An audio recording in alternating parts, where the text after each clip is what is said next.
వైకాపా నేతల తీరు వ్యాఖ్యలపై మంత్రి కోమినేని శ్రీనివాస్ స్పందించారు. ప్రధాని మోదీ వెంకయ్యనాయుడుపై అసభ్యకరంగా మాట్లాడటం తగదని హితవు పలికారు. కడప నగరంలో ఓ ప్రైవేటు డయాగ్నోస్టిక్ సెంటర్ను ఆయన ప్రారంభించారు. ప్రభుత్వాసుపత్రుల్లో వసతులపై అవగాహన లేకే వైకాపా అధ్యక్షుడు జగన్, భూమన కరుణాకర్ రెడ్డి ఇష్టానుసార వ్యాఖ్యలు చేస్తున్నారని మండిపడ్డారు. జగన్ తీరు మారకుంటే ప్రజలు మరోసారి బుద్ధి చెబుతారని కోమినేని అన్నారు.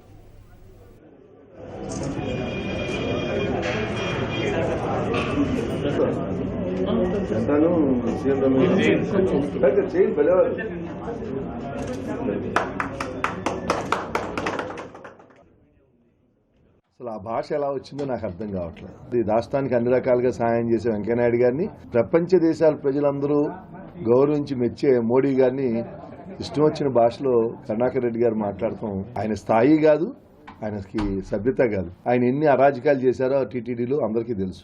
హెల్త్లో ఏం జరిగింది, ఏం ఇంప్రూవ్ జరిగింది అని విశాఖ సభలో అన్నారు. ఒకసారి హాస్పిటల్స్కి వచ్చి హాస్పిటల్స్లో పేషెంట్లను అడిగితే తెలుస్తుంది ఏం జరుగుతుందని.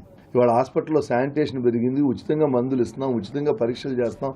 బోల్డ్ న్యూ ఇనిషియేషన్స్ కేంద్రంలో ఏవి మొదలుపెట్టినా ఆంధ్రప్రదేశ్ ఫస్ట్ తీసుకుని చేస్తాను.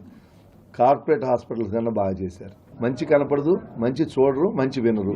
ఆయనకున్న సాధనాల ద్వారా మంచి చెడును మాత్రమే రాస్తారు, చెడును మాత్రమే చూపిస్తారు. ఆలోచనలే చెడు విధానాలు.